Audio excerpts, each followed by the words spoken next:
Bonjour à tous et bienvenue sur La Retraite à 40 ans, le podcast pour prendre sa vie en main. Chaque dimanche, retrouvez une personne comme vous qui échange sans fil sur ses origines, ses ambitions, ses aspirations, sa relation à l'argent. Je m'appelle Victor Laura, je suis l'expert français du frugalisme et du mouvement FIRE, Financial Independence and Retire Early, indépendance financière et retraite précoce. Retrouvez mon livre La Retraite à 40 ans, c'est possible aux éditions Larousse. Pour rejoindre le mouvement FIRE, c'est sur devenirfrugaliste.com. Il y a une communauté, des workshops et des outils.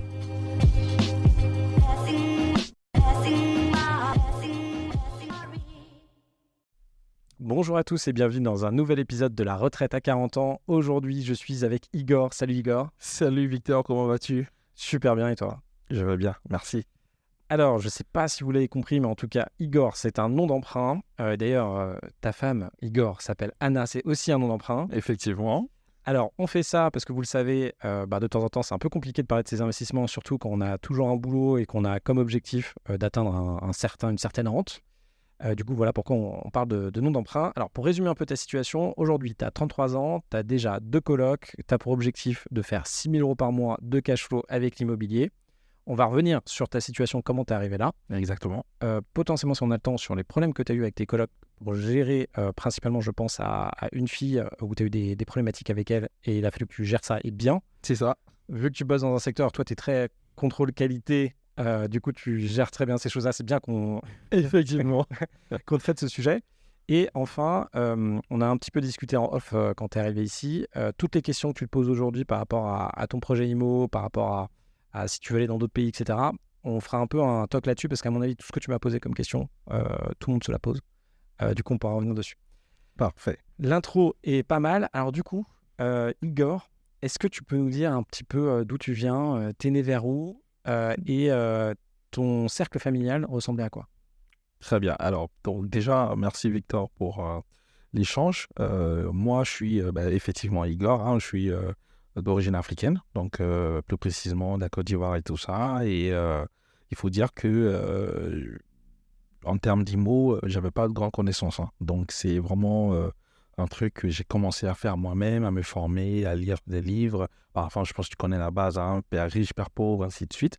Et puis, je suis une personne, en fait, j'aime vraiment m'intéresser, en fait, quand je suis passionné de quelque chose, en fait, je me forme. Donc, du coup, en partant sur, que ce soit YouTube, voir des vidéos et tout. Et puis, c'est comme ça, je t'ai dit, un jour à 2h du matin, je t'ai découvert, en fait, sur Internet. Et puis, j'ai acheté ton livre et tout ça. Donc, du coup, voilà, c'est vraiment en me formant, en me renseignant et tout, je me suis intéressé à la chose. Ça, c'est top. On s'est d'ailleurs rencontré à un Drink Fire, tu étais venu. C'est ça. Et pour tous ceux que ça s'intéresse, du coup, tu n'as pas du tout pris le training. Mais tu es venu me poser vachement de questions. Et effectivement. Et tu as eu bien raison parce que en fait, tu es hyper commit, tu faisais le taf, je te voyais revenir et t'avançais parce qu'il y a quand même pas mal de personnes qui me posent des questions et qui passent pas d'action. Et toi, putain, t'y allais. Ouais. Donc, avec grand plaisir, moi, je te répondais. C'était un peu long parce que c'était une fois tous les mois. Mais... C'est ça. Et je te remercie pour ça. Et voilà, je te remercie pour ça et tout. Et comme de toutes les façons, je pense que pour une personne qui s'intéresse à ce genre de sujet-là, la base, c'est vraiment de se former. C'est très important. Et pour être transparent avec toi, oui, quand je venais, effectivement, je te posais des questions parce qu'effectivement, pendant ce temps, je me formais. Et bien, comme je l'ai dit, de toute la façon, je sais que toi et moi, on travaillera ensemble. Donc ça, c'est inévitable. Mais c'est effectivement important de pouvoir se former parce que, comme je le dis, à la base, moi, je connais personne, en fait, dans le cercle des personnes qui investissent, ce genre de choses. Donc, je me pose la question de savoir comment est-ce que, en fait, je peux acquérir ces connaissances. Mais pour acquérir ces connaissances, c'est de se renseigner, c'est de se former, c'est de parler avec ceux qui le font, en fait. Comme moi, je le dis toujours, il y a un proverbe qui dit, si tu veux réussir, en fait, par là où on réussit. Donc, si tu veux réussir dans l'IMO, il faut, en fait, échanger avec ceux qui sont dans l'IMO, qui réussissent, en fait. Ah c'est super. C'est peut-être, on va venir peut-être en parler tout à l'heure. Parce que là, alors moi, je suis à fond africain. Et on parlait de la Côte d'Ivoire. Et j'en discutais avec Guy, d'ailleurs, qui a pris le programme rachat de boîte. Où, en fait, son objectif à Guy, c'est de... Donc là, on a racheté une première boîte. Donc, il y a déjà pas mal d'IMO. On a racheté une première boîte, il a 45 ans. Et là, on va en racheter d'autres pour arriver. Lui, son objectif, c'est d'avoir 1 à 3 millions cash pour qu'après, aller faire des invests en Côte d'Ivoire. Et dès qu'il m'a dit ça, tu vois, je te dis avant, j'ai habité 2 ans à Nairobi. Et en fait, il y a un truc qui me marque ici, c'est que la France, on est un peu en période down, mais c'est normal parce qu'on était tellement haut. Du coup, c'est un peu compliqué de garder nos acquis. Et du coup, potentiellement, on travaille beaucoup, il y a beaucoup de taxes, il y a beaucoup de charges. Et puis, la mentalité, elle est un peu, tu vois, c'est compliqué, quoi. Les gens peuvent se plaindre un peu, etc. Mais je peux comprendre parce que le quotidien est de plus en plus dur et on ne voit pas trop l'avenir. Alors que quand on va au Portugal, quand on va dans certains pays d'Afrique, putain, les mecs, ils ont la banane, ils se disent que l'avenir est devant, ils se disent que ça va monter. Exactement. Et là, bon, les structures, c'est pas les mêmes. Enfin, il faut quand même apprendre à... Voilà, c'est culturellement différent. Mais putain, quand tu es avec des gens comme ça, tu te dis, mais tu peux bouger des montagnes, quoi. Tout le monde est un peu moteur, quoi. Effectivement. Et du coup, toi, c'est un peu ton projet. On fait un peu la fin du podcast, mais c'est un peu ton projet à terme. C'est ça. Ouais, finalement, sur du cash ici, puis développer des business. Ouais, aller développer plein de choses là-bas, parce que là-bas, en fait, il y a vraiment tout à refaire. Et comme moi, en fait, ma mentalité, c'est en fait de s'adapter. En fait, il faut être, à partir du moment où tu es en mesure de pouvoir t'adapter dans l'environnement dans lequel en fait tu évolues, je pense que il y aura toujours des challenges, hein, rien n'est facile. Mais voilà, on pourra s'en sortir en fait. Donc voilà. T'es né où, du coup? T'es né en France? Je suis né en Côte d'Ivoire. T'es né en Côte d'Ivoire? Ouais. Je fais mes études en Côte d'Ivoire. Je fais donc une bonne partie en fait en Côte d'Ivoire et tout. T'as combien de frères et sœurs? J'ai un frère et 2 sœurs, des jumelles. Ah bah ça va. Ouais, ça va. Ok. Et tes études là-bas? Du coup, c'était en fait des études en droit. Donc voilà, j'ai fait le droit jusqu'en licence. Et puis après, je suis venu en France du coup pour continuer les études en fait, toujours en droit. Du coup, ce qui t'a permis de venir, c'est les études? Oui, c'est ça, c'est les études, ouais. Et par contre, tes parents sont toujours en Côte d'Ivoire. Toujours en Côte d'Ivoire. Ouais. Et frères et sœurs? Toujours. Alors, mes sœurs, oui, en Côte d'Ivoire. Et j'ai mon frère, donc du coup, lui, qui est aux États-Unis. Ok. Oui, c'est assez classique. Tu vois, j'ai créé une boîte avec Raoudat Aminou, Optimium à l'époque. Et elle, c'était pareil. Elle venait du Bénin. Et en gros, soit ça part France, soit UK, soit Canada, beaucoup Canada. Alors maintenant, je crois que ça marche un peu moins bien le Canada. Ouais. Ils aidaient beaucoup les étudiants internationaux. Je crois que maintenant, ils ont beaucoup freelance. Ouais. Et États-Unis aussi, ça marche pas mal. Ouais. Et en gros, ça permet, les cerveaux, en gros, encore une fois, aspiration de cerveau dans les pays comme ça. Et du coup, c'était facile pour toi t'es venu faire un master ici, c'est ça? Oui, c'est ça. En fait, oui. Mais ça n'a pas été facile. Hein, en fait, voilà, il y a toujours des démarches administratives, que ce soit pour pouvoir obtenir le visa. Mais je veux dire, en fait, c'est toujours en fait la base. C'est-à-dire qu'il y aura toujours des challenges, il y aura des process, en fait. C'est de croire en process et puis d'aller jusqu'au bout, en fait. Donc après le visa, voilà, je suis venu, en fait, pour faire des études, ouais. Ça, c'est top. Maintenant, t'es français, du coup? Non, pas encore. Et du coup, quand t'empruntes, ça te pose des problèmes? Alors, pour le premier emprunt, non, on n'avait pas eu de soucis. Pour le second aussi, non, pas de soucis, parce que là, j'ai la carte de résident, en fait. Donc, ok. Donc, t'as une carte de résident. Voilà, c'est ça. Parce que quand t'arrives, tu vois, moi, quand j'étais aux US pour mon doctorat, c'était compliqué comme le visa. Enfin, en gros, je pouvais pas... j'étais bloqué, quoi. Je pouvais faire que ça et je pouvais pas bosser. Ouais, c'était un peu compliqué. Le fonctionnement, par exemple, toi, ce que tu as eu comme visa, c'était un visa... C'était un visa étudiant, ouais. Et du coup, en fait, tu as la possibilité de travailler quelques heures dans l'année. Mais à la base, c'est que, en fait, c'est vraiment full études, hein, parce qu'à la fin de l'année, il faut que tu valides, en fait, ton master ou tu valides, en fait, tes études. C'est renvoyé... en fait, parce que moi, je me rappelle à mon époque, en fait, il fallait effectivement justifier à la préfecture. Donc, justifier effectivement que tu as validé ton année, que tu as fait tes cours, pour pouvoir, en fait, avoir ton titre de séjour renouvelé. Ok. Et du coup, maintenant, si on va voir une banque, et du coup, après, tu as bossé avec un... Non, en fait, ce qu'il faut dire, c'est que cette époque-là où j'étais étudiant, du coup, je m'intéressais juste à l'IMO. Parce qu'effectivement, avoir le statut d'étudiant, c'est quand même précaire, tu vois, pour aller entamer en fait, des emprunts. Il faut dire, en fait, les emprunts, en fait, on les a vraiment débutés lorsqu'on est vraiment rentré dans la vie active et tout ça, en fait. Et comment ça se passe? Du coup, tu as ton visa étudiant. Avec ça, tu as le droit de demander un job après, une fois que tu as ton diplôme? Alors, à l'époque, en fait, quand tu avais en fait, le visa étudiant, quand tu arrives, en fait, avec ton visa étudiant, en fait, c'est marqué de pouvoir travailler de façon accessoire. Donc, du coup, tu as, par exemple, la possibilité de pouvoir travailler entre 10 et 20 heures par semaine. Okay. Donc, si tu trouves un job à côté, en fait, tu fais des études. Ouais. Et après, voilà, tu peux travailler à côté, en fait. Mais c'est limité. C'est-à-dire que tu ne peux pas, en fait, travailler à temps plein, en fait. Ton premier employeur, quand tu es passé à temps plein, il a dû faire des démarches pour toi? Oui, j'ai fait des démarches, ouais, c'est ça, avec un avocat, ouais, pour pouvoir en fait changer, pour pouvoir avoir en fait un titre de séjour en tant que salarié. Et du coup, c'est un avocat spécialisé Afrique? On va dire spécialisé immigration, quoi. Immigration, il faudrait que tu me donnes le contact. C'est quelque chose de cher. J'ai une de mes colocataires d'ailleurs qui fait ça aussi. Okay. Et ça m'intéresse du coup pour ma copine, tu vois, qui là aujourd'hui a un visa de, je crois, 2 ans. Ouais. Mais après, il n'y a plus de visa, donc il faut que je vois comment ça peut marcher ces trucs-là. Donc s'il fait ça, parce que moi, ce que j'ai compris, parce que par exemple, ma colocataire, elle est très spécialisée Maghreb, pays d'Afrique. Et, ouais. En gros, ma copine elle est russe et en gros, Russie, C'est pas pareil. c'est pas pareil, quoi. C'est ça. C'est pas la même. C'est ça. C'est pas la même vibe, tu vois. C'est ça. Ouais. Je te confirme, effectivement, c'est pas pareil. Ouais. Bon, en tout cas, s'il fait ça et que ça a bien marché et que t'es content, ok, top. Donc, Côte d'Ivoire, tes parents sont. Alors, généralement, alors je vais parler de plein de stéréotypes, hein. Moi, j'y vais à fond. Quand j'étais, tu vois, au Kenya, la plupart des personnes avaient un taf qui n'était pas forcément bien rémunéré ou bien rémunéré pour le coin, tu vois. Donc, classe moyenne, c'était quand même des bons boulots. Mais ils avaient quand même tous un peu un side business, tu vois. Genre, au Kenya, le gros truc, c'était les poulets, tu vois. Ils avaient tous des poulets qu'ils pouvaient revendre, des œufs, et ils avaient tous un peu ça comme side business. Est-ce que c'est la même chose en Côte d'Ivoire? Est-ce que tes parents, est-ce qu'ils étaient cadres? Est-ce qu'ils avaient aussi un side business? C'était quoi? T'as vécu dans quoi? Alors, il faut dire en fait que, je veux dire, la classe moyenne, hein, la classe moyenne classique, en tout cas, je n'ai manqué de rien.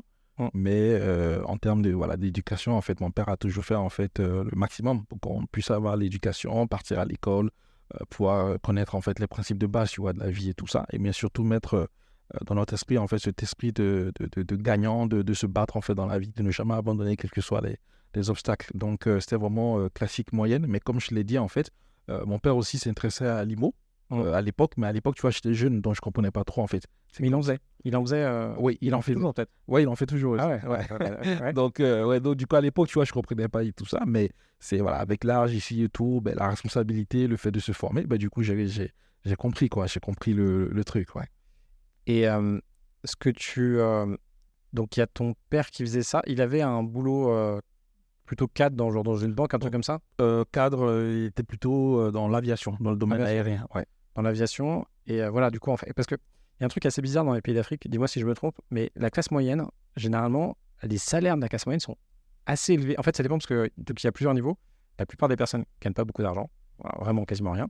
Mais quand on parle de classe moyenne en Afrique, en fait, on parle de. C'est souvent 2000, c'est souvent $2000 parce qu'en fait, c'est pas comme la classe moyenne en France. En fait, on parle en fait plutôt de la classe moyenne, mais je sais pas comment qualifier ça. Mais c'est pareil au Kenya, tu vois, la classe moyenne, ceux qui habitaient à Nairobi, c'était 2000, $3000 quand même. Ouais, on Pas peut dire ça, ouais. Et du coup, ça va être la même chose. Mais, Ouais, un petit peu, ouais. mais en fait, on ne parle pas de tous les gars qui gagnent quasiment rien, qui sont dans les villages à côté, etc. On parle de ces mecs-là. Donc, on va être là-dedans. Oui, parce qu'effectivement, c'est des mecs, tu vois, qui ont vraiment bossé, qui ont fait de hautes études aussi, tu vois. Donc, par rapport, c'est sûr que, je veux dire, les revenus, effectivement, sont assez conséquents par rapport à là-bas. Donc, ouais. Ouais, c'est ça. En fait, la classe moyenne, c'est... je sais pas trop. Faut que si vous savez, je suis sûr qu'il y en a plein qui savent mieux que moi ces trucs-là. Ta mère, elle bossait pas? Ouais, elle bosse, ouais. Elle faisait quoi, ta mère? Elle travaillait, en fait, elle était, on va dire, sage-femme. Sage-femme? Ouais. Ok. On va dire sage-femme? Ouais. Ouais, ok. Donc, elle était sage-femme. Donc, tu bosses là-bas, tu fais tes études, tu arrives en France vers 20 ans, peut-être, un truc comme ça. On va dire, 22, 23. Ouais. 22, 23. Tu fais tes études de droit. Ouais. Ok, tu as ton premier taf. Ouais. Tu arrives à négocier, donc tu as trouvé un employeur. Là peut-être tu avais fait une alternance avant, non? Pas du tout? Ouais, j'avais fait des stages, alternance, on fait le chemin classique, quoi. Ouais. Et là, du coup, tu chopes un taf. Et là, déjà, tu te dis, il faut que tu fasses de l'IMO ou pas? Alors, au départ, oui, tu vois, j'y avais pensé. Mais en fait, au départ, je me suis dit, avant de commencer l'IMO, en fait, je voulais me lancer dans le business. Donc, j'avais commencé l'e-commerce, tu vois. Et l'e-commerce m'avait pris pas mal de temps aussi. Genre genre Amazon FBA ou genre e-commerce En gros, pas Amazon, c'était plus, je veux dire, parce qu'il y avait Amazon, je crois, à l'époque, mais c'était vraiment plus du dropshipping, tu vois. J'avais commencé en fait avec le dropshipping. Shopify. Shopify, c'est du Yomi Denzel, ouais. tu vois. Donc, j'ai un truc. Je t'en parlerai après. Putain, on a trippé hier avec les mecs de rachat de boîte. Faudrait que je te fasse des trucs. Et du coup, tu vendais quoi comme produit? En fait, je vendais, en fait, si tu veux, un peu de tout, mais en fait, des produits, par exemple, soit des produits pour des femmes, des produits, on va dire... des mèches de cheveux. Oui, c'est ça, en fait, des appareils pour sécher les cheveux, ou soit des vêtements de bébé, ou des chaussures, en fait, un peu de tout, en fait. Mais, en fait, ça dépendait, en fait, de la stratégie, parce qu'en fonction de la cible que tu veux atteindre, et puis, c'était l'époque, en fait, parce que là, je te parle de quoi? Je te parle de 2018-2019, donc c'était l'époque où tu avais, en fait, les influenceurs en vogue. Donc, du coup, il y avait des échanges avec les influenceurs. Donc, j'ai eu à faire des promotions avec des influenceurs sur Instagram. T'as fait de la thune un peu? On a fait, en fait, un petit peu, mais avec les dépenses et tout. Et c'est vrai que c'est pas évident. Ouais, c'est pas évident. Ouais. Là, il y a deux trucs, tu me fais penser à deux trucs hyper intéressants. Tu as le business ethnique, qui est fantastique. Donc, tu vois, je repense aux femmes noires avec les mèches de cheveux. Putain, t'as des méga trucs. Les peaux, les cheveux. Enfin, en fait, t'as tout. Et c'est comme la fille qui a fait pour, tu vois, mon ex, bien blonde, cheveux bouclés, tu vois. Ouais. Et du coup, t'as une fille qui a créé la belle boucle, où elle a commencé sur Insta à juste dire voilà comment elle traitait ses boucles, parce qu'en fait, c'est un enfer quand t'as des boucles. Pareil, quand t'as des cheveux crépus, c'est un enfer. Il y a plein de trucs. Et pareil, comme quand t'es comme moi et que t'as quasiment plus de cheveux, c'est un enfer aussi. C'est ça. Et je suis sûr qu'il doit y avoir des traitements, tu sais, les trucs pour les baumes, pour crâne et tout, machin, je devrais regarder, tu vois. Et en fait, tous ces. T'as quand même, par rapport à d'où tu viens, t'as ta peau qui est différente, t'as tes cheveux qui sont différents, et t'as même des trucs que tu consommes différents, et même pour blanchir la peau et tout. T'as tellement de business, et ça, je pense que ça marche. Bah, mais ouf. effectivement, à partir du moment en fait où tu cibles en fait le bon public, tu as aussi en fait un bon produit, aussi le marketing, tu vois, qui suit Ouais. et tout ça. Moi, en fait, j'ai beaucoup apprécié cette expérience-là parce que j'avais quand même eu l'opportunité de pouvoir négocier, tu vois, avec des agences, que ce soit en anglais, que ce soit en espagnol et tout ça.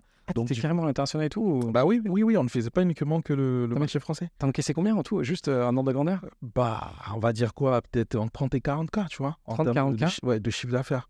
Et Mais- t'es quel pays? Ben, en fait, on a testé le marché français, on a testé le marché espagnol, le marché UK, ouais, et aussi les States. On a pu travailler aussi avec des influenceuses aux US et tout ça, en fait. T'as un exemple de produit, enfin un qui te parle là? Bah oui, celui qui me parle, en fait, c'est un produit, là, aujourd'hui, je pense qu'il est très populaire.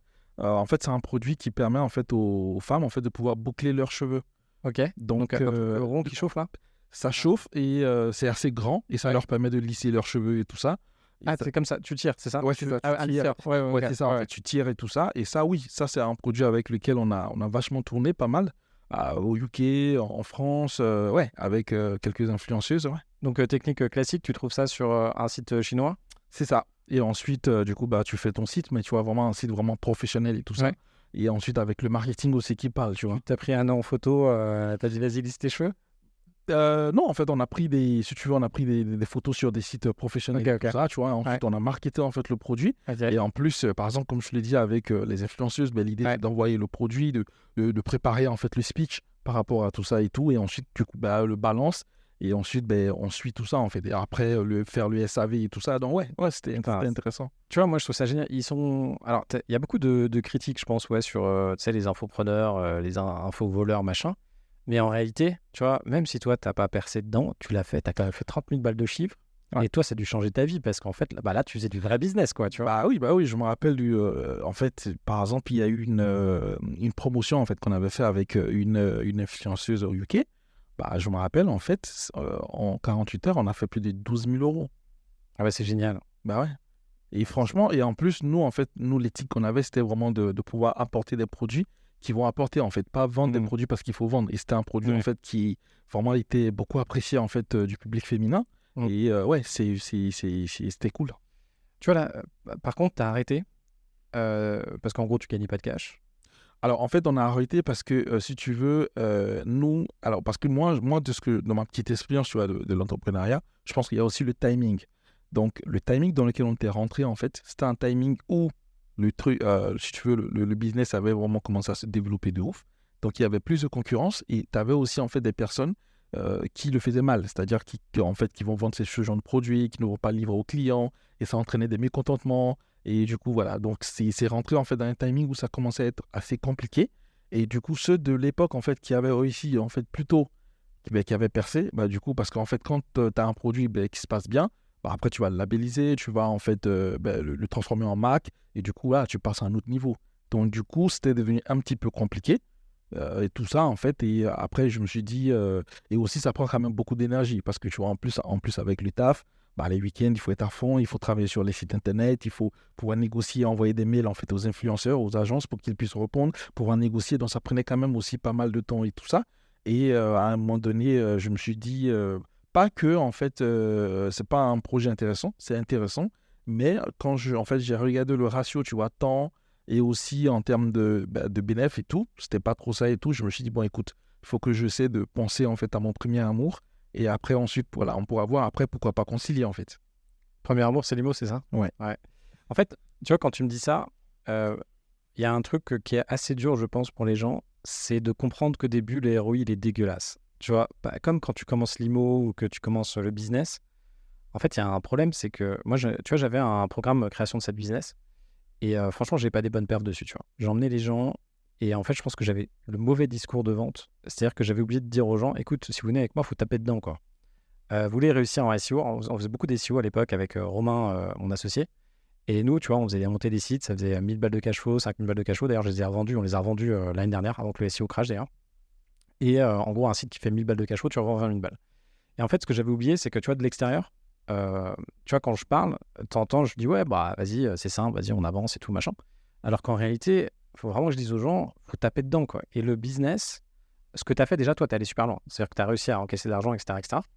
Et il y a un autre enjeu, c'est que, en fait, il y a plein de trucs que tu n'as pas compris, ce qui t'a empêché d'aller à l'étape d'après. Parce qu'en fait, tu aurais pu, en fait, juste décider de continuer. C'est ça. Et si tu avais l'énergie, le temps, La persévérance. en fait, tu aurais killé le game. Ça aurait peut-être pas été de l'histoire, ça aurait été un autre truc. Tu serais peut-être allé dans un autre business, mais le ROI, tu étais encore dans une phase de ROI où le ROI, il est dégueulasse financièrement. Après, en termes d'expérience, tout ça, tu as compris plein de trucs et je pense que ça t'a beaucoup aidé dans ta vie. Mais c'est vrai qu'avant d'avoir un vrai retour sur investissement, quand on fait du business, enfin du side business ou ce truc-là, putain, bah non, il faut juste, en fait, il faut bêtement, mais l'IMO, c'est pareil, hein, tu sais, dans mes programmes, je dis aux gens, vous bossez 1 heure par jour. Et les gars sont, ah ouais, machin, non, vous bossez 1 heure par jour, il faut analyser 1000 annonces, faut faire au moins 10 offres, vous allez faire 10 visites, les banques, il faut discuter. Pareil dans la reprise d'entreprise. En fait, le volume que tu dois faire pour comprendre que en fait, tu n'as pas compris et réussir enfin à comprendre des trucs, c'est énorme, quoi. Donc, effectivement, ROI au début, dégueulasse de dégueulasse, mais c'est normal. C'est normal. Ça fait partie du process. C'est normal, je suis d'accord. T'avais quel âge quand t'avais fait ça? Je crois qu'à l'époque, je devais avoir peut-être 27-28. 27-28, t'étais en couple à l'époque? Ouais. Ouais. Tu t'es mis en couple à quel âge? Bah, très jeune, hein, avec ma compagne. Ouais. Avec Anna, à quel âge avec Anna? Avec Anna, je crois, en tout cas avec Anna, aujourd'hui, ça fait plus de 12-13 ans qu'on est ensemble. 12-13 ans, du coup, t'as 33 aujourd'hui, donc à 20 ans, quoi. Ouais. Donc à 20 ans, t'avais déjà des enfants, quoi? Non. Non? Ça a été après, ouais. Ça a été après. Toi, comment donc, t'es en France, tu viens pas du même pays, mais d'ailleurs, je me demande, quand t'es en France, là aujourd'hui, tu sors chez toi, en vrai, non? Ou pas trop? Bah si, hein, franchement, en fait, moi, ma mentalité à moi, tu vois, je me dis, en fait, déjà, comme je l'ai dit dès le départ, en fait, il faut s'adapter, en fait. Et du coup, tu arrives en France, bah, tu t'adaptes par rapport aux valeurs, tu te comportes bien, tu vois, tu te comportes bien, tu respectes les règles et tout, et en tout cas, moi, à mon niveau, voilà, j'ai jamais eu de soucis majeurs, tu vois. De toutes les façons, on aura des challenges quotidiens dans la vie, ce qui est tout à fait normal, tu vois. Mais je me dis, en fait, si tu fais les choses bien, tu te comportes bien, tu crées pas d'emmerde ou tu évites les emmerdes, tu auras moins d'emmerdes, en fait. Donc, ouais, ça va. En fait, ma question, c'est, tu vois, par exemple, moi, quand je suis allé aux US, je savais, tu vois, déjà, c'était pas ma langue maternelle, et je savais que j'étais pas, tu sais, j'aimais bien, mais j'étais pas chez moi. Quand j'habitais au Kenya, bah, je savais que j'étais pas chez moi, tu vois, même à Londres, hein, tu sais, je savais que j'étais pas chez moi. Et ce que je me demande, c'est, tu vois, parce qu'il y a quand même beaucoup de, pour pas mal de personnes, tu sais, quand t'es marocain, alors maintenant ça change un peu, parce que le français est quand même moins parlé, hein, faut quand même le dire, en Afrique, ça diminue un truc de ouf, et d'ailleurs, bientôt, je pense que ce sera oublié, quoi. Mais je me demande, tu sais, quand tu parles français quasiment tout le temps, et franchement, il y a une grande partie des cultures africaines sont quand même assez proches de la culture française, tu vois. Bah, je me demande, bah, tu vois, toi, tu viens ici, finalement, tout le monde parle français, la culture, elle est pas loin, et finalement, je me dis, bah, peut-être que tu vois même pas la différence, tu vois, c'est ce que je me dis, peut-être que tu te dis, bah, finalement, tu vois, c'est comme si par exemple, on prend un train ici, on va à Lille, ou on prend un train, on va à Marseille, ça bouge un peu, tu vois, et ça se trouve, est-ce que toi, tu as cette sensation-là, ou tu sens quand même que tu es dans un autre pays? Bah, en fait, déjà par le climat, tu es moche. Voilà, tu sens exactement, effectivement, que tu es dans notre climat. Après, comme je te l'ai dit, effectivement, la société française, elle a ses codes. Donc, quand tu arrives, c'est sûr que tu n'auras pas forcément les mêmes codes. Après, voilà, tu t'habitues, tu t'adaptes. C'est surtout ça, en fait, parce que c'est ce que je dis, en fait. Pour moi, la clé, c'est l'adaptation. Mais c'est sûr que, voilà, tu as toujours on va dire, le fait de repenser à ton pays d'origine et tout ça, ça c'est sûr. Mais moi, personnellement, comme je te dis, pour moi, c'est une question, en fait, de mentalité, c'est une question de ce que tu recherches, en fait, tu vois. Si je suis venu ici, je m'adapte. Je ne vais pas, en fait, me plaindre parce qu'il faut se plaindre. Donc, sur ce point-là, à ce niveau, je te dirais non, ça va. Franchement, me concernant, moi, ça va. Ok, mais tu sens que t'es pas tu as l'impression que tu sais, T'as quand même l'impression que t'es chez toi ou pas? Tu sais, genre vraiment, ou quand il faut que tu rentres tu vois? Euh, Bah, je dirais non. Non, non, Donc t'as quand non. même ce truc, ok. Oui, Donc, t'as quand même ce truc. ok, T'as quand même ce truc. Ouais, ouais. Ouais. Tu vois, moi je me disais, bah ça se trouve, t'arrives à un stade où t'as plus le truc, mais non, t'as quand même le truc. Non, Ouais, oui, oui, t'as quand même le franchement, truc, t'as quand même ce truc, ouais. Mais Ouais. après, voilà, comme je le dis, il faut relativiser, tu vois. ouais. Et puis, ben, foncer sur ce que tu fais. Ouais, exactement. Ok, du coup, t'as 27 ans là, t'as fait tes études, t'es ici. Ton taf, ça se passait bien ou dès le début, tu t'es dit que t'es un peu. En fait, aujourd'hui, si t'as un taf, c'est juste parce que tu sais pas encore assez entreprendre. C'est peut-être ça, hein, c'était comme moi. Hein.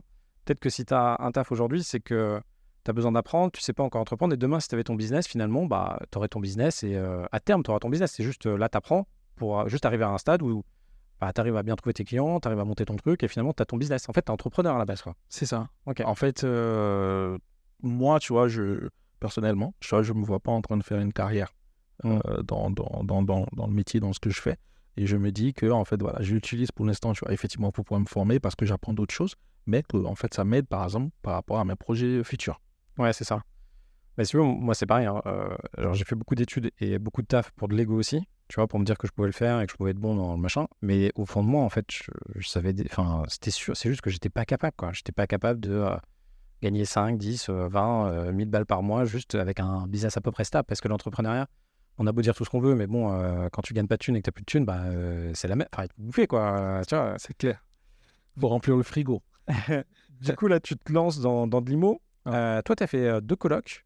Ouais. Pourquoi tu as fait des colocs? Tu n'as pas fait de l'immeuble de rapport. Pourquoi tu n'as pas fait autre chose que les colocs? D'accord.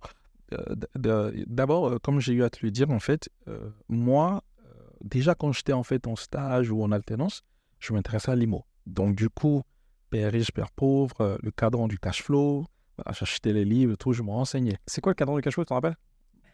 Bah oui, le cadran du cash flow, je crois, il y a quatre, on va dire, Moi, je m'en rappelle plus, hein, donc vas-y. Hein. je crois qu'il y a quatre types de personnes. Je crois il y a le salarié, tu as également l'entrepreneur, tu as ensuite, je crois, alors le troisième j'ai oublié, et le dernier c'est l'investisseur en fait, c'est-à-dire celui du coup, bah, en fait, qui vit vraiment de ses rentes. Donc voilà, il expliquait un petit peu tout ça. Donc en gros, voilà, je me renseignais, tu vois, sur tout ça, mais je savais effectivement que j'avais un manque. C'est-à-dire que euh, autant l'IMO peut être simple, autant il peut être complexe. Parce qu'en fait, il y a certaines subtilités, il faut avoir certaines informations pour ne pas faire en fait des bêtises et se retrouver dans la merde. Du coup, je me suis dit, c'était vraiment important qu'on se forme. Donc avec mon épouse, qu'on échange et tout ça, qu'on puisse se former. Et puis ensuite, une fois qu'on se forme, passer à l'action. Ne pas rester dans des blablabla éternels en fait. Entre le moment où tu t'es dit je veux le faire et le moment où tu as acheté ton premier appart, tu veux combien de temps? Bah, on va dire 1 an. 1 an. Pourquoi coloc du coup? Pourquoi pas immeuble de rapport? Alors, pourquoi coloc? Parce que déjà, en fait, je pense que le risque, il est diminué. Ça, c'est le premier point. Et le deuxième point, c'est surtout, en fait, parce que je souhaitais, en fait, investir en Île-de-France. Voilà, ne pas aller trop loin pour l'instant. Donc, je me suis dit, bah, pourquoi pas? Exactement. Puis peut-être que ça te rassurait aussi parce que bon, une coloc, c'est en fait, c'est des 80 mètres carrés, quoi. C'est ça, effectivement. Surtout, voilà, je me suis dit, ouais, c'est plus pratique, en fait, pour un début. Parce que, voilà, je suis un bébé, je commence. Donc, si déjà je peux commencer avec ça pour pouvoir apprendre à avoir la maîtrise de la chose, et puis ensuite, voir par la suite s'il y a possibilité de me diversifier. Donc, ouais, direct. Ta première coloc, est-ce que tu as les chiffres? C'était combien d'investissement total? Alors, l'investissement total, je pense qu'on est sur 230 000. 230 000, tu as combien de loyer? J'ai 2410. Hors charge? Charge incluse. Charge incluse? Ouais. Ok. Et tu as réussi à financer à 110%. Tu l'as fait quand, par exemple? Je l'ai fait en fait on va dire fin 2022, début 2023, ouais. Donc début 2023, donc les taux étaient... Les taux étaient bons. Étaient bons, Ouais. juste avant.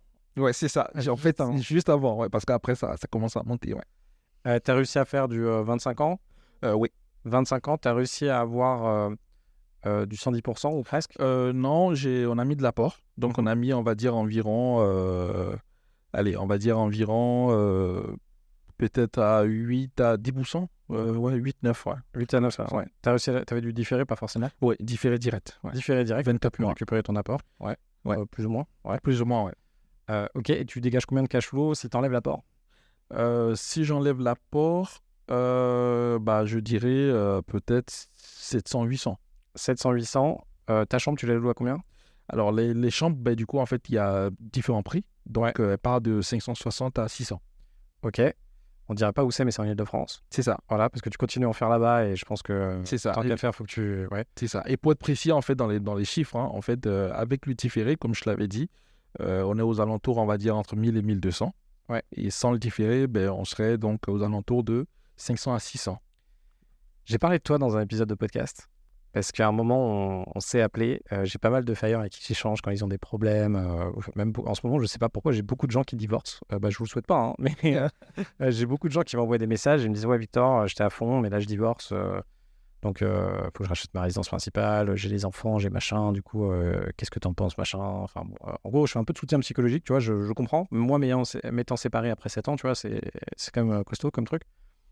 Et dans tout cas, on avait échangé parce que tu as eu une colocataire qui du jour au lendemain a disparu. C'est ça. T'as plus payé. Ouais. Et alors là, soit t'es un peu comme moi et moi je dis bon elle est plus là, j'essaie de l'appeler, elle répond pas. Alors si elle se barre avec les clés, toi, je sais pas si elle s'était barrée. Oui, elle s'était barrée avec les clés. Ouais, du coup t'es obligé de péter la serrure, donc ça te coûte quand même de l'argent. En plus ça t'abîme ta porte quoi. Tu dégages le truc. Moi je l'aurais stocké quelque part. Ouais. Et si un jour elle revient vers moi, je lui dis voilà, c'est là-bas. Et puis ok, ta vie, ça est arrivé. Prochaine fois, envoie-moi juste un petit message, hein, tu vois, je peux dépanner. C'est ça. Mais toi, c'est pas ce que tu as fait, heureusement. Parce qu'elle est venue te chercher des emmerdes. C'est ça. Alors, est-ce que tu peux nous dire, c'est quoi le risque si tu fais ce que moi j'ai fait? En fait, il faut dire que. Alors, est-ce que je vais appeler ça de la chance? Peut-être oui ou non. Mais je dirais que c'est surtout, que ce soit toi ou cet informateur qui le dise, hein, c'est pas pour faire de la pub, c'est important de se former. Parce que nous, à la base, en fait, vu que c'était une première expérience, la majorité de nos colocataires, en fait, on exigeait en fait une caution morale. Donc, une société qui se porte caution. Et c'est ce qui a été le cas, en fait, pour cette jeune dame. Attends, une caution morale, c'est-à-dire une caution morale?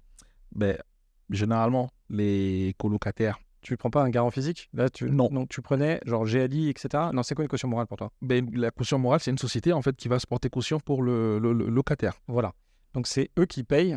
Dans le cas où le locataire en fait ne paye pas. Oui, mais eux, c'est ton locataire qui paye une entreprise. C'est ça. Qui après, donc tu prends je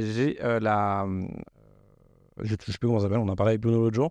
Mais en gros, eux, ils prennent chez un assureur un contrat et ils te donnent un document comme quoi ça paye à leur face. C'est ça, l'acte de cautionnement. C'est-à-dire que en fait, ce qui va se passer, c'est que le locataire, en fait, lui, pour sa caution, je vais lui dire, nous, on recommande en fait les cautions morales. Du coup, il va contacter la société en question. Là, t'as un nom sympa d'une boîte, ouais. Bah oui, t'as Guarantme.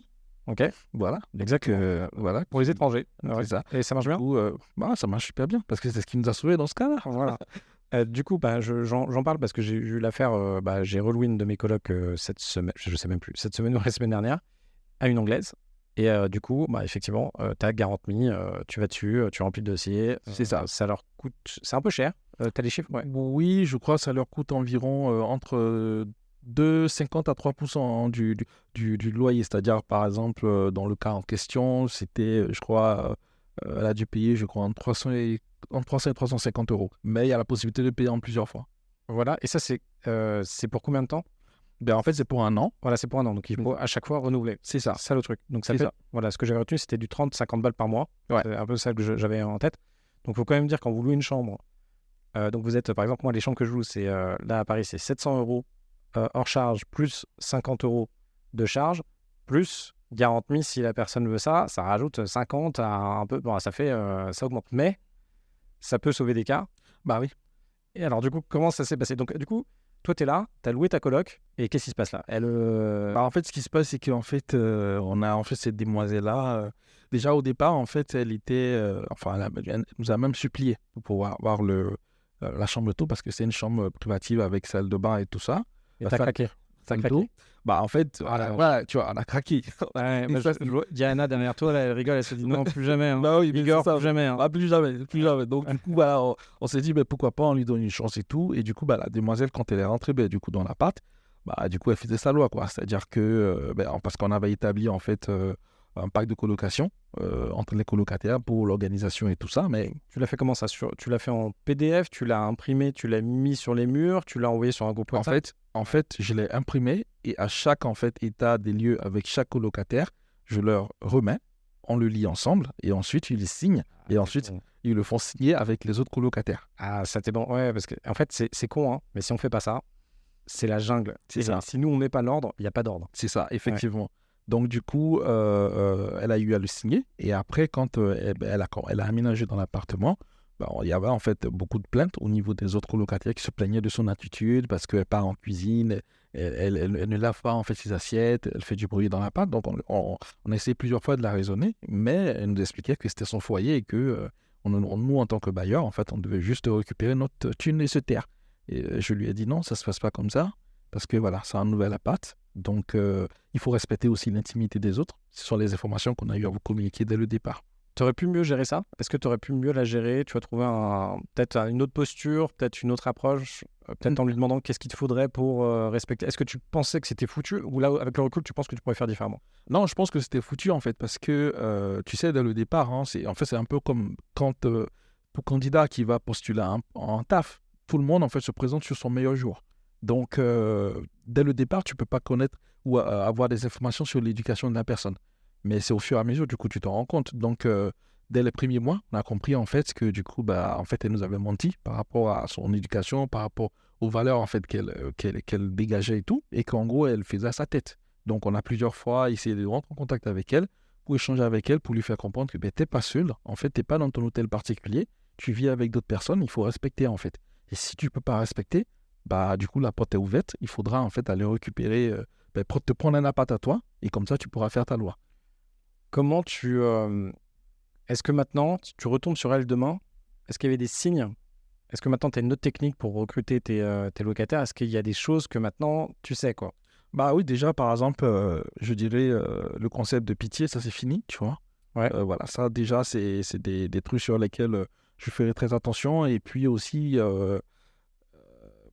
après, c'est quand même difficile. Mais encore une fois de plus, tu vois, je te dirais que pour relativiser, le fait d'avoir eu cette caution morale, ça me garantit parce que je me dis si d'aventure j'ai un autre problème, si la personne ne paye pas, au moins j'ai la société qui me paye. Donc ça, au moins, je pense que ça... Au moins tu l'as fait. Ouais. Au moins tu l'as fait. Moi, il y a plein de moments. Même là, hein, j'ai re-signé un truc. J'ai pas de garant. Je sais que Bruno va m'incendier et tout. Moi, il y a des moments. Mais le problème, c'est que je suis pas le meilleur là-dessus. C'est qu'à un moment, tu sais, je me dis bon, allez, vas-y. Mais bon, c'est moi qui prends le risque, tu vois. Oui, après, c'est normal, tu vois, surtout dans ton cas, vu que tu as quand même pas mal assez de patrimoine et aussi, du coup, en termes de risque, je pense que oui, effectivement, tu vois, quand on arrive à ton niveau, on peut jauger le risque, tu vois. Mais au départ, par exemple, moi, pour un premier bien, je me dis, il faut faire attention pour ne pas se retrouver vite dans la merde, quoi. Oui, parce que alors, ce qu'on n'a pas dit, c'est que tu as fait ça, mais aujourd'hui, tu as 3 enfants quand même. Ouais. Donc, est-ce que tu connais combien tu dépenses par mois dans ton budget? Oui, hein, je dirais aux alentours de 1 500 euros. Tu dépenses 1 500 euros pour tout? Pour moi, oui. Et pour toute ta famille? Pour la famille, je dirais peut-être aux alentours, on va dire peut-être 2000, 2500, ouais. Et vous faites rentrer combien d'argent tous les mois sans limo? Sans limo, on va dire là, on va dire quoi? On va dire peut-être 6K. 6K. Ok, donc c'est bon, tu arrives quand même à avoir deux d'épargne de côté. Ouais, ok. En fait, ce que je voulais vérifier, c'est à quel point. Bon, non, parce que tu fais quand même un emprunt. Enfin, à quel point tu peux être en risque en termes de thunes à un moment. Parce que si t'en as une qui te paye pas. En plus, une personne qui te fait chier dans une coloc, généralement tout le monde te fait chier après. Ouais. Et s'ils savent qu'il y en a une qui te paye pas, plus personne te paye. Ouais. Enfin, ça part en guerre. C'est ça. Et toi, tu as des problèmes comme ça ou ça va avec... Non, mais c'est pour ça, en fait, c'est vraiment primordial, en fait, de la sélection, en fait, des locataires. Et ça, c'est un truc sur lequel on est vraiment assez rigoureux, en fait. On est très rigoureux, en fait, dans la sélection des locataires, même quand on échange avec eux. Voilà, on essaie de voir, en fait, et déjà, en fait, dès le départ, généralement, quand une personne est mal polie, dès le départ, ça se voit, tu vois. Il y a d'autres qui peuvent arriver à cacher le jeu, mais dès le départ, ça se voit. Mais moi, je suis assez strict vers moi-même, je veux dire naturellement. Donc, du coup, quand je change avec eux, je leur explique. Je dis, vous voyez, l'appartement, il est neuf et tout. Vous avez kiffé, enfin, vous avez aimé. Si vous souhaitez, en fait, prendre l'appartement, il faudra, en fait, qu'il reste toujours dans cet état-là. Et puis, en plus, on a une femme de ménage. Donc, voilà, c'est aussi, on va dire, la collaboratrice qui nous fait un peu le point régulièrement. La collaboratrice. Non, mais alors ça c'est un vrai truc. Et effectivement, dans un certain cadre, d'avoir une femme, et même l'expliquer à tes colocataires, toi, ça te permet de savoir si c'est bien entretenu. Ouais. Moi, à chaque fois, j'explique que la femme de ménage, en fait, t'es pas réellement là pour faire le ménage. C'est là pour faire le surplus, tu vois. Ouais. Le truc un petit peu en plus. C'est ça. Pour pas qu'ils s'attendent à...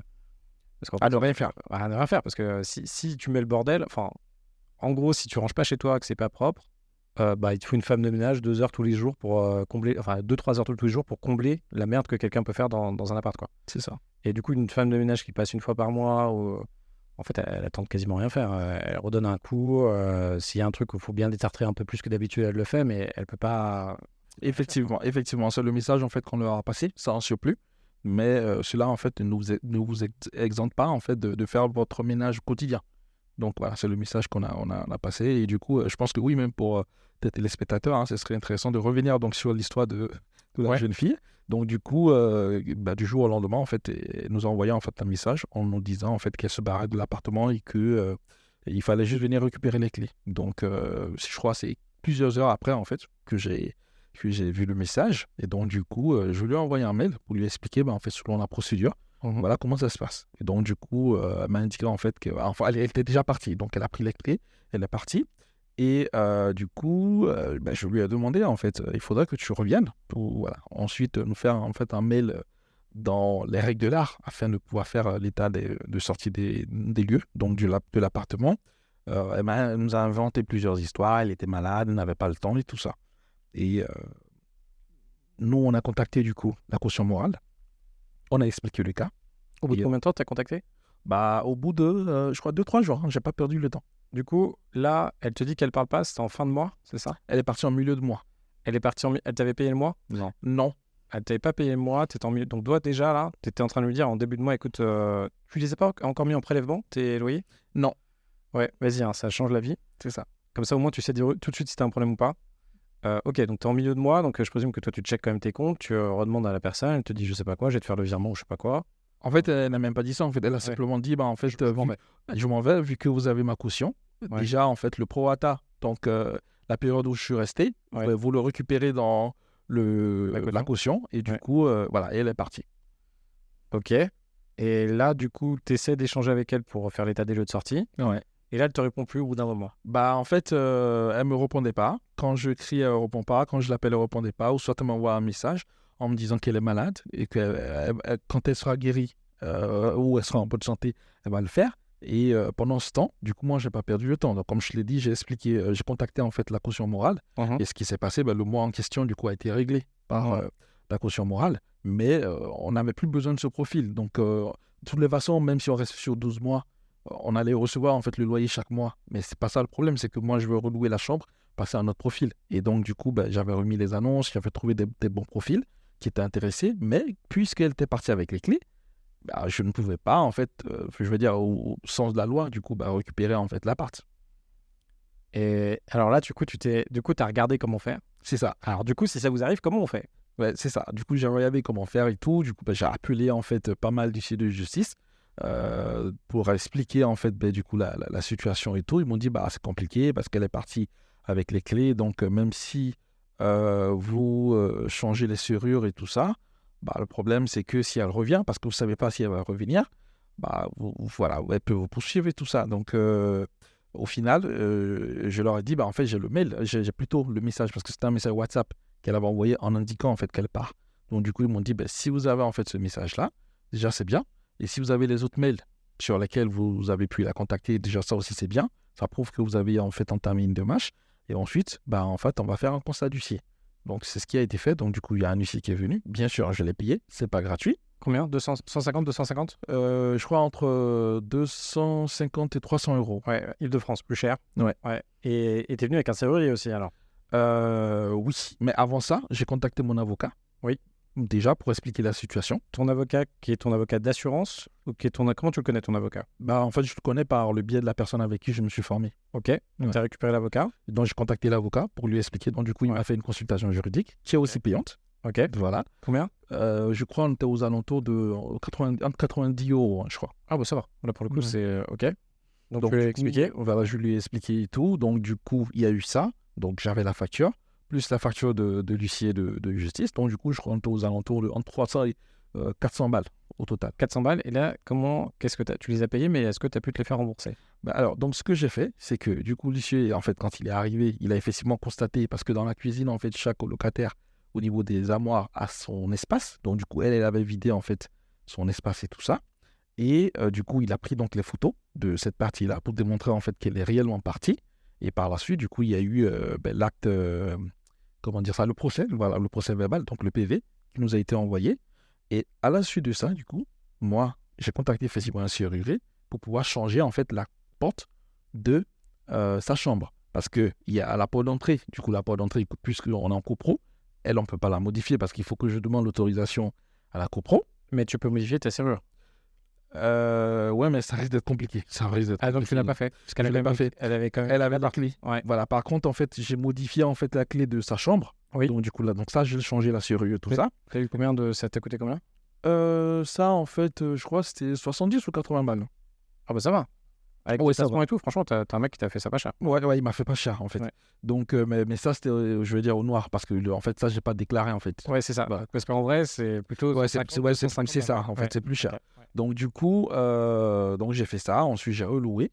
Et par la suite, je crois, 1 ou 2 mois après, elle m'a recontacté en me disant, en fait, qu'elle souhaitait faire l'état des lieux.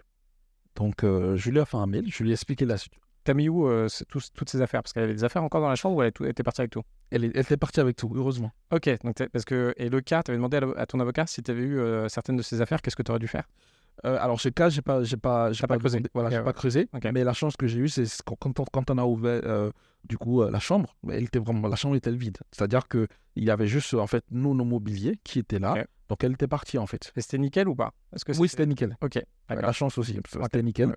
Donc du coup, on l'a reloué rapidement. Et puis 2 mois après, du coup, elle se pointe. Elle me dit, elle souhaite faire l'état des lieux de sortie.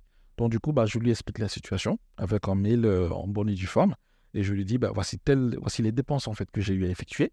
Donc par rapport aux dépenses, on va faire donc une déduction par rapport à la caution donc, qui vous restait. Et puis, je crois qu'il lui restait environ 150 balles. Donc je lui ai dit, en fait, les 150 balles, en fait, pour pouvoir vous les remettre, déjà, il faudra ramener en fait toutes les clés que vous avez prises. Vous les déposez en fait dans notre boîte aux lettres. Et une fois que vous les déposez, vous faites une photo, vous m'envoyez, parce qu'on ne fera pas d'état des lieux avec vous. Ça, on est passé à un autre step. Et c'est ce qui a été fait en fait. Elle est partie, du coup, elle a déposé les clés, elle a fait une photo. Et j'ai demandé en fait non, plutôt, elle a déposé les clés dans la boîte aux lettres. Et j'ai demandé à un des colocataires de partir en fait et de récupérer les clés, de me faire une photo. Donc une fois que j'ai eu les photos avec les clés et tout, et ensuite je lui ai fait le reste de le résultat. Voilà. Ok, tu aurais pu aller. Ok. Super. Merci pour. Je voulais avoir. Tu sais, parce que j'en parle. En fait, à chaque fois, moi, je raconte plein de trucs, je raconte plein d'histoires. Alors, c'est pas forcément exact parce que j'essaie de me rappeler de tout. Et en fait, les gens ne savent pas d'où ça vient, ces histoires. Donc voilà. Voilà d'où viennent ces histoires. Du coup, ça t'a stressé quand même, je pense, ce truc. Oui, il faut être transparent, il faut être humain. Effectivement, ça m'a stressé. Et surtout, en fait, le stress, c'était pas surtout sur le côté loyer. Parce que comme, en fait, à la base, il y avait déjà la caution morale, donc je savais, en fait, qu'on allait être payé. Donc, sur ce point-là, il n'y avait pas de souci. Mais le souci, c'était, en fait, concernant, en fait, la bonne approche pour pouvoir libérer l'appartement, pour pouvoir le relouer, en fait. C'était vraiment surtout sur ce point-là où c'était compliqué. Et heureusement, voilà, on avait le message WhatsApp et tout ça avec les mails, effectivement, du coup, d'anticipation que nous avons pu mettre en place. J'ai quand même une question parce que tu t'es formé pour faire de l'IMO. Pourtant, tu es revenu me poser des questions où, tu vois, quand je répondais à tes questions au début, j'avais l'impression que tu n'avais pas été formé parce que c'était des questions un peu bases, tu vois, sur le truc. Qu'est-ce qui manquait du coup dans le training? Qu'est-ce qu'il n'y avait pas? En fait, si tu veux, l'idée, c'est que, comme j'ai eu à te dire, en fait, moi, je suis une personne, alors je ne sais pas si je vais dire très cartésienne, mais en fait, quand je pose un pas, avant de poser mon prochain pas, j'aime vraiment m'assurer. Donc, déjà me renseigner pour voir si c'est les mêmes informations, s'il y a quelque chose de divergent. Parce que, effectivement, s'il y avait quelque chose de divergent, j'allais te challenger. J'allais te dire, mais en fait, moi, des infos que j'ai, voici, en fait, pourquoi est-ce que toi, tu me dis ça, ainsi de suite, tu vois. En fait, je ne fais pas les choses dans le vide. Ah, c'est bien. Donc, j'aime beaucoup poser des questions pour pouvoir vraiment avoir le max d'infos et puis ensuite savoir, en fait, ce qu'il faut faire. Mais, par rapport à ce qu'on est en train de dire, tu verras que, et c'est ce qui est très important, c'est que l'IMO, c'est vrai, c'est un projet et tout, mais c'est aussi, il faut aussi avoir cette fibre entrepreneur. Parce qu'en fait, tout n'est pas prévu ou prédit dans des coachings ou dans des formations. Donc, du coup, à un moment donné, il faut aussi, toi aussi voir par rapport à la pratique, qu'est-ce que tu peux faire, qu'est-ce qu'il faut anticiper, en fait. Donc, par exemple, ce cas-là, on ne s'y attendait pas, en fait. Ça n'existe pas, en fait. C'était, voilà. Ouais. Donc, il faut pouvoir souvent s'adapter. Parce que, si tu veux, moi, il y a des... tu vois, j'en ai dans mes coachings, là, des personnes qui s'attendent, tu vois, elles aimeraient à la limite que ce cas... si je pouvais leur donner ce cas-là sur étagère pendant qu'elles sont en train de rechercher leur acquisition, enfin, tu vois, elles vont demander plein de trucs un peu partout. Et à un moment, j'ai juste envie de leur dire, attends, déjà, on trouve un appart. C'est déjà, tu vas signer ton appart ou ton immeuble 100, 200, 1 million, mais tu vas voir déjà. Signe ça. Ouais. Et après, OK, quand tu auras un truc, déjà, peut-être que moi, j'aurai des solutions ou d'autres Fire auront des solutions. On en a parlé juste avant. Je vais te mettre en contact avec une personne qui fait beaucoup de ton prochain projet. Ouais. Du coup, mais il y a des choses où, maintenant, moi, je dis, au début, je me sentais coupable de ne pas savoir. Et en fait, je me dis, mais en fait, attends, il y a des trucs... tu vois, même en construction de machin, tu vois, j'ai fait des gros projets avec des gros trucs, donc je vois à peu près. Il y a des moments, je sais pas, tu vois. Tu peux pas te connaître, non ? Tu peux pas. Puis il y a des moments, ça passe, tu sais, il y a des moments, tu fais des trucs, ça passe, mais en fait, tu vois, bon, voilà. Donc toi, heureusement que tu as fait ça. Ouais. Alors, ce que je trouve intéressant, donc là tu as répliqué, en fait, tu es en train de répliquer le modèle pour faire un deuxième colloque. Ouais. Et là, l'échange en off qu'on a fait au début, t'es bon quand même, hein, t'es bon pour me poser des questions. Du coup, t'es venu, tu m'as posé des questions sur... en gros, ton objectif, c'est 6 000 € par mois. Donc, en fait, ce que tu gagnes aujourd'hui, ce que vous gagnez aujourd'hui en couple. Ouais. Avec que de l'IMO. Comment tu te sens aujourd'hui ? Tu sais, tu m'as dit que là, aujourd'hui, ton taf, ça va, mais en fait, tu te rends compte que c'est dur. Est-ce que tu peux me dire, c'est quoi concrètement ? Qu'est-ce qui fait que tous les jours, c'est dur ? Qu'est-ce qui fait que là, maintenant, tu dis, OK, c'est le bon moment, il faut que j'accélère à fond ? Vas-y, dis, comment tu vis ta vie, quoi ? Déjà, me lever déjà tous les matins, aller réaliser, en fait, le rêve d'une autre personne. Ça, c'est chiant pour moi. Surtout par rapport à la connaissance que j'ai pu avoir et que j'acquiers en fait tous les jours. Le fait de ne pas être tout le temps là, passer du temps avec mes enfants, voilà, ça c'est chiant aussi. Parce qu'avoir uniquement que le week-end, c'est assez court, parce que le temps de se reposer et pouvoir avoir du temps pour les enfants et ainsi de suite, c'est chiant. Et puis aussi de pouvoir réaliser en fait d'autres projets, tu vois. L'idée pour moi, c'est vraiment aujourd'hui, notre idée, c'est vraiment de pouvoir être, fire, tu vois, sur ce premier aspect-là. Et une fois que c'est fait, pouvoir aller en fait développer d'autres choses avec les compétences que j'ai pu acquérir en fait durant toutes ces années, pouvoir aller faire autre chose en fait. Donc c'est pas que le taf en soi, c'est-à-dire je me sens pas bien dans le taf et tout ça. C'est-à-dire je fais mon taf normalement de façon professionnelle, mais je veux dire que je pense que je suis arrivé au stade où il faut que j'accélère pour pouvoir ensuite prendre ma propre destinée en main. Ouais, et ce qu'on a échangé tout à l'heure, en fait, et c'est l'échange là qu'on a maintenant que j'aurais... Alors que maintenant, je commence à voir avec quasiment tout le monde et je suis pas sûr que ce soit un bon échange, mais que je t'ai pas dit au début et que je t'ai redit maintenant quand on s'est vu, parce que là, tu es passé à l'action, tu as fait ta première coloc, t'en fais une deuxième, et là, j'ai commencé à te dire aujourd'hui, et d'ailleurs à Anna aussi, je commence à vous dire, OK, en fait, les chiffres, c'est pas ça. En fait, les chiffres, c'est pas 2 colocs, il faut en faire 20, il faut raser la zone, sauf si il y a d'autres problématiques, il faut que tu vises 2-3 millions, et là, effectivement, tu vas arriver finalement à avoir... tu vois, la réalité, c'est que c'est là où tu as 6 000 balles de cash flow, quoi. C'est ça. 3 millions et quelques. En fonction de tes invests, etc. Il y a toujours des gens qui vont dire, ouais, moi, je fais... ouais, je vais critiquer ça. Ils vont dire, ouais, moi, je fais 3 000 € avec ma Love Room. Ou, ouais, même moi, je pourrais dire, ouais, moi, pendant pas mal d'années, j'ai fait 10 000 € avec un Airbnb. Super. Est-ce qu'aujourd'hui, ce Airbnb fait toujours 10 000 €? Non. Est-ce que j'ai besoin d'avoir...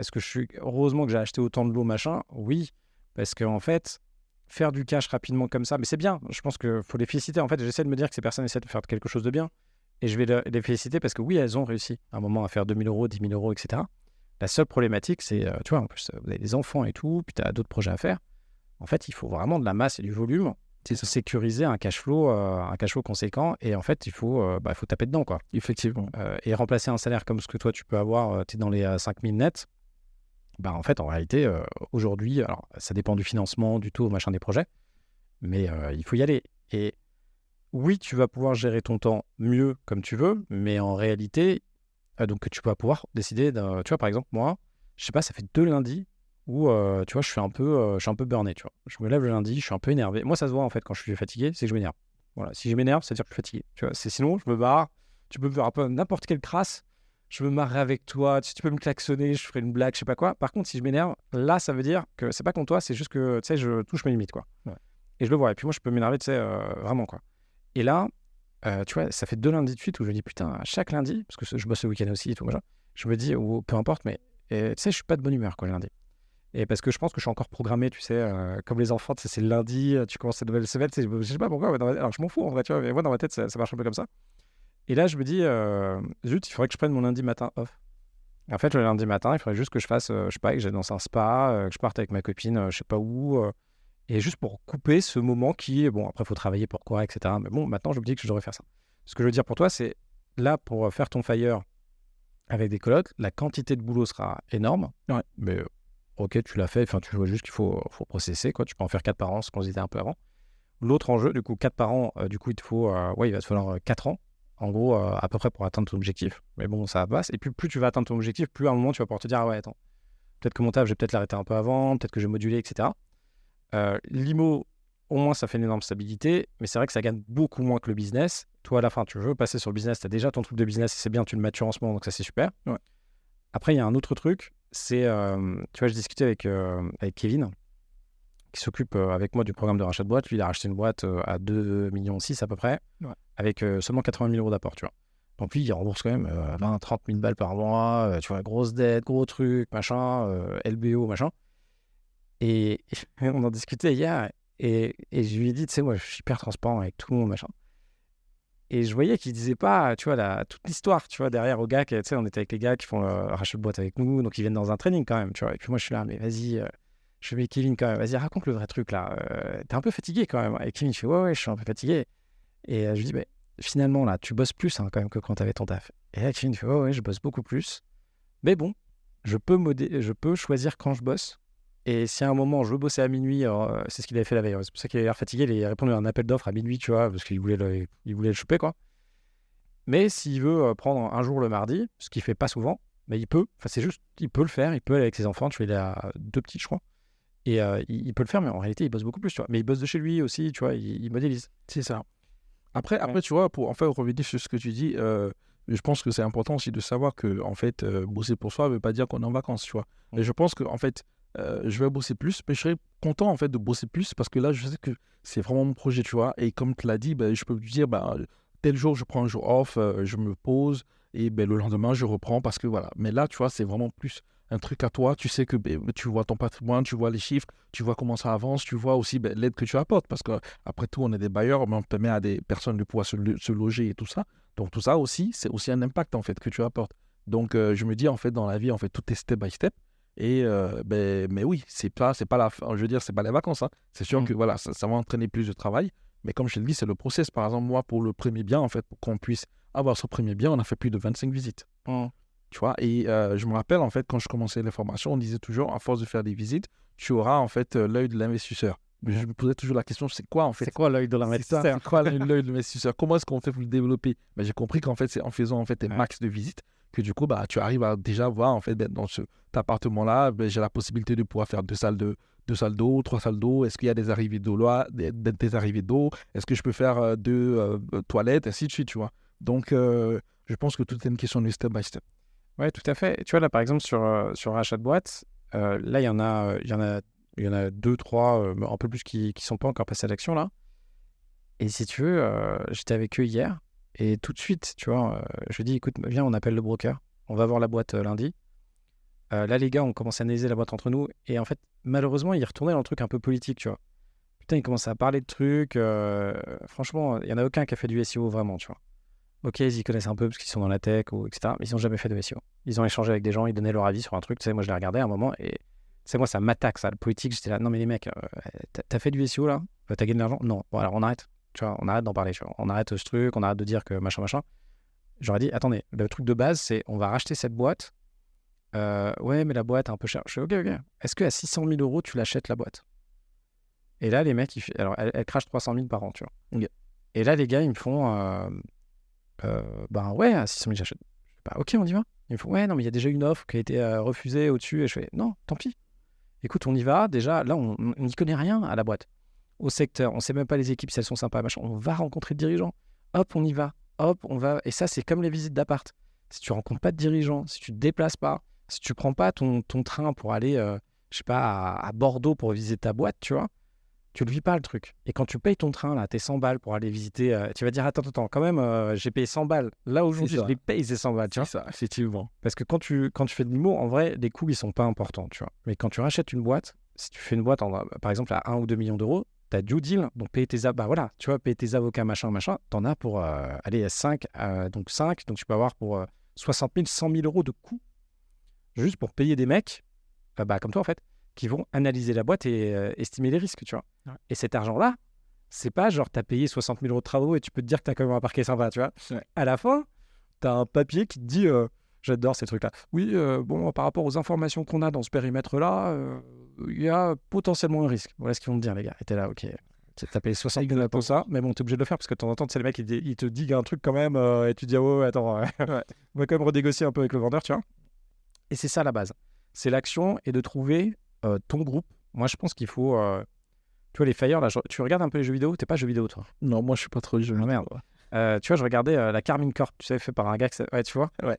Et moi, quand je les vois, les gars, et que je les vois, là, j'ai regardé une vidéo ce matin, juste un court extrait dans un stade, tu vois. Et quand je vois l'énergie qui se dégage, tu sais, tu vas là-bas, t'es juste avec tes bros, tu vois.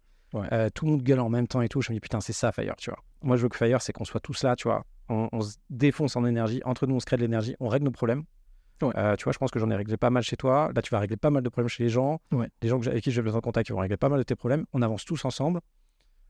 La compète, en vrai, c'est comme la prépa, c'est comme toujours. La compète, c'est avec toi-même, c'est pas avec les autres. Pour voir où tu vas aller. Et putain, on y va tous ensemble, quoi. Parce qu'en vrai, le problème, c'est quand on est en scarcity. Scarcity, c'est on est en manque et on va se dire, ouais, il faut aller à un appart et s'il y a le concurrent à côté, machin, on pense qu'1 million d'euros, c'est beaucoup. En réalité, putain, c'est que dalle. Aujourd'hui, si on pense comme ça, bon, ok, je vais choquer peut-être des gens. Moi, choquer ce podcast, je pense pas du tout, mais putain, il faut penser à 2, 3, 10 millions d'euros, quoi. Et là, ça marche. Et après, se dire, ok, comment j'avance tous les jours pour stabiliser comme ce que tu as fait sur l'IMO, tu stabilises, c'est top. Après, tu vas dans le business où c'est quand même plus risqué, donc de temps en temps, enfin, tu sais pas, tu n'as pas encore gagné, je sais pas combien par mois avec le business, donc, et qu'on y aille, quoi. Et les gagnants, c'est que ceux qui se bougent et qui vont juste visiter les apparts et faire des offres et qui comprennent quand même, qui font comme toi. Ce que tu as fait, c'est pas mal, quand même, tu vois, de vraiment comprendre comment ça marche. Non, mais c'est ça, en fait. C'est surtout de comprendre. Et puis, le mot de passer à l'action, c'est en fait de faire les visites. De faire les visites, moi, avec mon épouse, on partait souvent avec les enfants, faire les visites le week-end. Donc, on pouvait rester dimanche ou samedi au chaud. Mais non, sous la pluie, on y va. Sous le soleil, on y va parce qu'on a un objectif. Et même, je vais te faire juste une petite anecdote. Tu sais, pour le premier bien, en fait, on avait en fait à la base trouvé en fait un premier bien où on devait le signer et tout. C'était bon. Donc, en gros, je crois qu'on était dans le compromis. Et c'était bon, en fait. Et du coup, j'étais toujours dans les recherches, comme si, en fait, on n'avait pas trouvé, en fait, le premier bien. Et dans les recherches, en fait, du coup, je tombe sur le bien en question, en fait, assez crade, comme j'aime, en fait, pouvoir faire des travaux et tout ça. Et bien, j'avais la flemme, en fait, de partir faire la visite, parce que je me suis dit, ça va, on a fait plus de 25 visites, on a trouvé le bien, pourquoi encore aller visiter? Et bien, j'avais une voix qui me disait, vas-y, on sait jamais. Et du coup, je suis parti, je vais faire la visite, je trouve le bien, et je vois qu'en fait, l'emplacement, c'est top. Il y a les travaux en fait à faire, la possibilité de faire 3 salles d'eau et tout au premier étage dans un bon quartier et tout. Je dis non, direct fait l'offre, négocier comme un malade et tout. Une fois que c'était ok, le premier bien en fait, on a du coup le compromis à approcher en fait. Et une fois qu'on a eu l'offre pour ce bien en question, j'ai envoyé un message à l'agent IMO pour le premier. J'ai dit non, c'est mort. Elle m'a dit mais pourquoi le vendeur et tout le monde attendait et tout. J'ai dit oui, mais bon, je suis dans le délai quoi. Ouais. Donc c'est comme ça en fait. Donc du coup, il faut jamais abandonner. Il faut toujours se donner les moyens et puis y aller quoi. Tu vois, là, il y a moyen, un truc qui me fait vachement chier, c'est faire les pages de vente. Tu vois, me filmer et tout et dégager l'énergie, machin, c'est vachement dur pour moi. Et l'autre jour, j'en faisais une le dimanche. Et dimanche, je sais plus quoi, il y a 2 jours là. Et en fait, tu vois, à un moment, je devais prendre un café avec un Fire à 16h. Et là, j'étais en train de m'enregistrer. Et puis, tu sais, à chaque fois, tu te dis, bon, de toute façon, 8h, c'est pas trop grave. Tiens, là, t'es fatigué quand même. Je sais pas ce que j'avais fait. Bon, j'étais crevé quand j'étais. Bon, tu peux aller te coucher un peu. Ou sinon, tu peux aller faire ton café avec les Fire. Ah oui, parce qu'il y a eu le Drink Fire. Ouais. Tu peux aller faire ton café. C'était samedi. C'était pas. Donc, il y a eu le Drink Fire. On a fini assez tard. C'est pour ça que j'étais crevé. Et en fait, à un moment, je me suis dit, non, mais mec, respecte-toi, tu vois. Là, tu vas jusqu'au bout. Ok, tu sais très bien. J'avais compris que c'était pas ouf ce que je faisais, tu vois. Mais j'étais là, mais mec, va jusqu'au bout. Parce que de toute façon, t'as besoin d'aller jusqu'au bout pour le refaire une autre fois, tu vois. C'est ça. Et je me dis, tu fais ce truc-là. Par exemple, il y a un truc qui me faisait chier là, que je faisais pas. Il y avait un banquier que je devais appeler. Je le faisais pas. Et je me dis, non, tu le fais maintenant. Et Et en fait, tous ces petits trucs à la con, dès que tu sais, quand tu as ta tête, ta petite voix là qui te dit faudrait que tu le fasses, et à la fin tu dis ouais, mais tu sais, bon, je peux le faire demain. Non. En fait, c'est ce moment-là où faut tu dégaines. Alors, faire attention, sauf dans les négos. Alors, il y a juste un truc, faut faire gaffe. C'est si vous êtes vraiment mal, le plus important, un truc de Michel, du coup, de mon père là, il y a moi, l'autre et le contexte. Quand tu t'échanges avec les gens, moi, l'autre et le contexte. Selon toi, quel est le plus important entre moi, l'autre et le contexte? Je pense que c'est l'autre. Hein. Et en réalité, c'est moi. Pourquoi? Alors, il me l'a fait à chaque fois qu'il fait ce truc-là. Parce qu'en fait, si t'es pas bien, si t'es fatigué, que t'es pas bien, que tu viens de te taper ta locataire là qui se barre, machin, et que là, il faut que tu ailles voir Anna là pour négocier avec elle pour que, je sais pas, elle s'occupe des gamins un jour pour que tu puisses aller faire des travaux. Si t'es pas bien que tu vas la voir, allez, ça cartonne, tu vois. Ouais. Peu importe son état, en fait, ça cartonne. Et du coup, c'est toujours toi en priorité. Donc, juste pour les négos, si vous avez une petite voix dans votre tête qui dit bon, ce serait quand même bien. Si vous êtes pas bien, attendez peut-être. Voilà, encore une fois, un petit massage, un petit thé. Allez vous balader un peu dès que vous sentez un peu mieux, parce que sinon ça cartonne. Et pareil pour les négos d'immeubles et tout. Si vous êtes dans un mauvais truc, ça marchera pas, quoi. Effectivement. C'est top. On a fait un bon tour là-dessus. Je te remercie. Merci à toi. Je pense qu'on a abordé. On a fait le tour. Hein, ouais. Donc tous ceux qui sont chauds, venez au Drinkfire, mais là c'était un peu le dernier. Il y en aura d'autres en fait, les Fire vont prendre le relais. Venez au Drinkfire, donc à Paris quand il y en a, puis il y en a d'autres endroits en région, donc là c'est sur Meetup. Et sinon moi je vous attends, venez dans le programme de coaching là. Franchement on défonce tout en ce moment. Lundi on a fait 5 offres, à peu près pour 4 millions d'euros. Donc on fait tout, hein. On fait des caves, on fait des box, donc là c'est pour les petits budgets, donc du 80 000 euros, etc. On fait des immeubles 700 000, 1,5 million. Là, on cartonne. Voilà, c'est une question aussi que je voulais te poser, c'était sur les négos, mais en tout cas, venez là. Vous avez le lien en bas, ou sinon vous me contactez directement sur LinkedIn et on dégomme tout. Et puis on a Igor, vous allez pouvoir le voir parce qu'il va venir, mais avec sa véritable identité pour ceux qui seront dans le privé, quoi. Ouais. Et pareil, si vous êtes chaud pour le rachat de boîtes, pareil, nous, on dégomme tout là. Du coup, je fais des visites là pour racheter tes boîtes. Franchement, on a tout dégommé. J'ai même trouvé des super directeurs d'agence avec qui on bosse. Franchement, on dégomme tout. Donc l'essentiel, c'est qu'on avance tous ensemble. Si vous écoutez que là, vous êtes un peu dans un moment dur de votre vie, moi, je vous envoie de la force. Continuez, on vous envoie de la force avec Igor, là, avec Anna. Vous allez tout défoncer. De temps en temps, il faut aussi prendre des breaks. Hein. C'est important. Ouais, je vous l'ai dit, à des moments, moi, ça peut m'arriver de disparaître 1 ou 2 mois. C'est juste qu'en fait, j'ai trop abusé, puis il faut juste se reposer, puis après revenir. Donc si vous êtes dans une phase de break, profitez bien aussi. Et on vous dit à très vite. Notez 5 étoiles, un petit commentaire aussi en bas. Et un petit message sur LinkedIn si vous avez le temps pour me dire ce que vous pensez de ces épisodes. Si vous pensez que mes propos sont déplacés aussi, je suis hyper preneur parce que je me rends compte... vous m'impactez beaucoup quand vous faites des retours sur mes newsletters. Quand vous faites des retours sur LinkedIn en disant que j'ai déconné sur des trucs, franchement, je suis le premier à admettre que je fais beaucoup de conneries. Donc, go. Et merci Igor. Merci à toi Victor. Et puis, let's go. Let's go.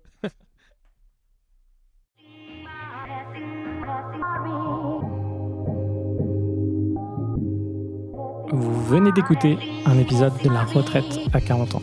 N'hésitez pas à en parler autour de vous, à vous abonner, à rajouter 5 étoiles et à mettre un petit commentaire. Ça nous aide vraiment beaucoup. Pour être informé des nouveautés, rendez-vous sur devenirfrugaliste.com. Une question, je réponds sur LinkedIn, Victor Lora, L-O-R-A. Et surtout, n'oubliez pas, vous êtes déjà au top. À très vite.